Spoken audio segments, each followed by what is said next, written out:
Hi guys, this is Tech Howdy. I welcome you to another video tutorial in this video series where we are learning how to implement JWT refresh tokens in Angular 7 application with ASP.NET Core.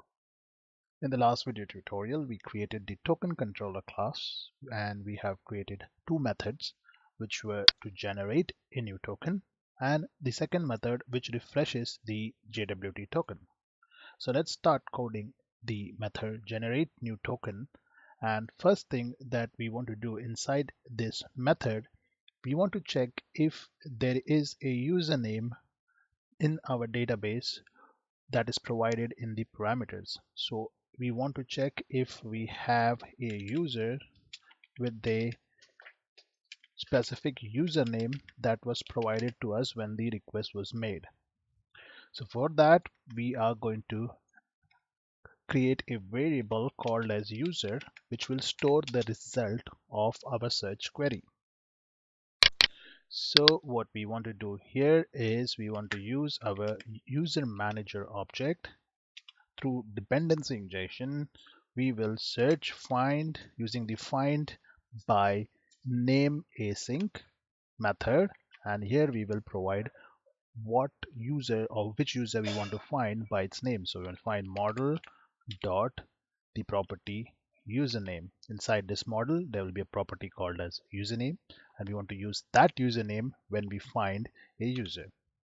Second thing that we want to do, we want to check if the credentials are valid. So we want to check that if there is a user, that this result is not null, and if there is a user with the specific credentials, which means when we receive the request to generate a new token, we will receive the password and the username. So we want to check if these both information is valid. So let's add a if condition. Inside the if condition, what we want to check, as mentioned, if the user, the result of this variable is not equal to null, which means we have a result, we have a user. And then we want to check the condition if the user manager, using our user manager object, will call the check password async method to check if the provided password matches the user's password in the database. First parameter is pass the user itself. Second, the value of the password, which comes from the model.password property. Since this is an async method, we will have to supply an await operator over here and wait for the result.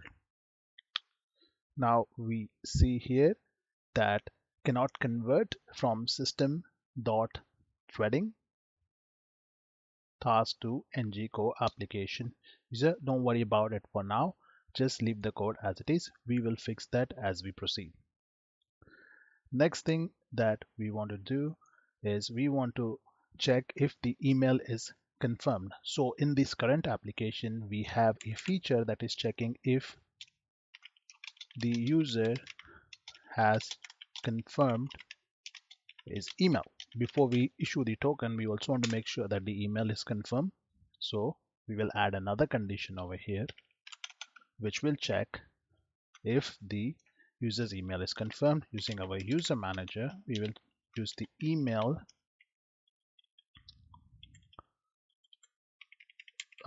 is email confirmed async method, which will confirm if the email is confirmed for this user. Since it is async method, I'm going to use await, and here I'm going to do if it is not confirmed, this result is false, which means the email is not confirmed, then we are going to throw an error and return an unauthorized result. So here I'm going to supply if the user manager that his email is not confirmed, then we will first add the error to our model state, and then we will return an unauthorized result, HTTP unauthorized result, back to the client. So the next thing that we want to do after we have validated the password, the email confirmed, we want to go ahead and create a refresh token. And to create a refresh token, what we want to do is, instead of extending this method further, making it a lengthy method, I'm just going to create a separate method that will be responsible for creating a refresh token so that I can use it in both the refresh token as well as the generate token method. Otherwise, I would have to write the code twice here as well as here, and that's not good way of developing. So what we would do is we will create a method separately for creating a refresh token, and we will use that in both our methods over here. So let's do that. So this method will be called as create refresh token. Its method is also going to be private because it's only going to be accessed from this class. These other methods can access it, but nobody over HTTP request can access it. So what this method is going to return, it's going to return a token model. We are calling this method as create refresh token. And we would need to specify some values for the refresh token to be created. One value that we need to pass is going to be string, the client ID. The second value that we need to pass is the user ID for whom we are creating this token. Now, where does this client ID come from? It's going to come from the app settings, and we have to specify that in the app setting files, but we can first finish coding this method and I'll show you how to do that. So what we are returning is a new token model, and we are going to set the following values or properties inside our new token model, like instantiating it. So the client ID is equal to the client ID that is specified in the parameter. Second is the user ID. Once again, it comes from the parameters. And then we will have the value of the token, which is equal to a encoded value that we will create every time this value is created. It will be a new encoded value or encrypted value. So we are going to create a GUID and unique identifier. So, and we're going to create a new GUID every time when the value is assigned, and then we will convert that into string, and we will pass the parameter n. Now, why we are using this parameter n? That's because if you go to Microsoft's website, you will find that n means we are creating a 32-digit character or string which has no spaces. If you provide P, then it will be created like this with spaces and hyphens. If you provide B, it will be created like this with braces. So I'm using N, which means the 32 digits, but it will be created without any spaces, any hyphens, or any braces. So if you want more information, I will add this link in the video description and you can read it.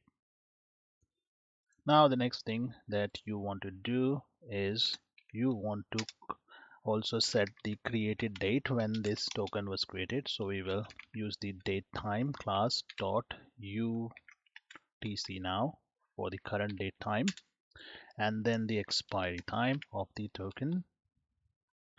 Now this value here totally depends on how much or how longer you want this token to stay valid. So if you don't want your refresh token to expire, then you can put a higher value, or you can, I don't think you can leave it blank, but you can just put some higher value, because if you think that the user is going to refresh the page in probably in 10 hours, then you can set the value to 10 hours. But we will add the time, datetime dot UTC now, but we will use the dot add minutes, and I want my token to stay valid just for 90 minutes.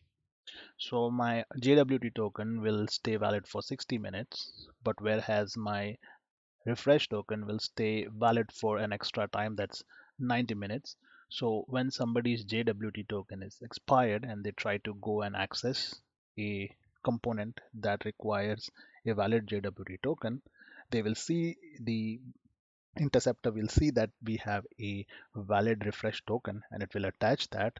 And when the server receives the request, it will check if the refresh token is not expired, then it will refresh the token and generate a new JWT token. But if it is expired, then it is just going to redirect the user to the login page. So the refresh token also expires in this example. Okay, so I'm going to leave it as 90. So we are done with the create refresh token method, and all we want to do is inside the method generate new token, we are going to create a variable and then we will assign the value of the newly created token to that variable. So let's call this variable new R token is equal to create refresh token method. We just created that method, and this method requires us to pass two parameters. One is the client ID, second is the user ID. We know where we are getting the user ID from, the user dot user ID, so it will be ID from this user object here. But the client ID, we need to set this client ID so that we can get it and assign it over here. We don't want to use the JWT's client secret here. We want to use a client ID specifically for refresh token. So let's add that. So go and open the app settings.json file, and here as you see we have a secret key for the client secret. We have an expire time for our JWT token, and we'll just below this we are going to add the client ID key, and which will contain a client ID that will be used every time a refresh token is generated. So you can once again add a value here, which can be string or some encrypted data, and it's always recommended to use encrypted data, not a simple string like this, which can be easily decoded. So it's up to you how you want to use it. So now save this file, and then what we want to do is go to the helpers app setting.cs, and here we also want to specify another property which will hold the value of that client ID in the app settings file. So let's add the properties related to our refresh token over here. So we'll add the client ID property, the client type property, and the refresh token property over here. So we added these two properties as well because we will need them later. So just add them, and now we don't have to add anything else over here. So we can close this app settings.cs file, which is responsible to go and get the values from app settings.json file. Now the next thing that we want to do, go and specify the parameter using dependency injection app settings object dot client ID. Now it's available here, and get the value. So this object here will go and get the value from the CS file, the class file, which will then go and get the value from the app settings.json file. So now the token will be created, the refresh token will be assigned to this variable. The next thing that we want to do is very important thing. So users will make refresh token request multiple times, correct? So my refresh token, my JWT token is expired. I'm refreshing the page. I'm making a new refresh token request. Again, after an hour, my token expires. I'm making another request. So every time a request is made, first thing that we want to do is delete an existing or an old refresh token from our database. We don't want to create more rows. We just want to delete the old one and add the new one, update it. So we have to do that. So let's do that. So let's create a variable, call it old R tokens. That's old refresh tokens. You can name this whatever you like. Underscore DB, which is our database object, using dependency injection, calling the tokens entity that we added in application DB context file. We will use link query where, using lambda expression RT, where RT dot user ID is equal to user dot ID. So each token, refresh token, will in the row will have the user ID. So we are matching that to this user ID, and if it matches, which means that the token belongs to this user, we will update it. Now we have to add a condition here. What if there is no refresh token and the request is being made for the first time? So that means the response will be null. So if this result here, the old token, is not equal to null, then which means there is a token, old token. We want to use the db object dot tokens entity and then remove old token. So if you are going to add multiple tokens, I can just go ahead and do this. Okay, sometimes there might be a network error on the client side. The request was made, but by the time it reaches server, something happened and the token was not deleted. So when the next time the user will log in, might be there will be a new row created with, and there will be two refresh tokens inside the database. So we want to get rid of all possible problems at the time of development itself. So what we will do, we will set up a for each loop over here. We will check if there is any old token. Old, you can call this key anything you like. So I'm going to call it old token.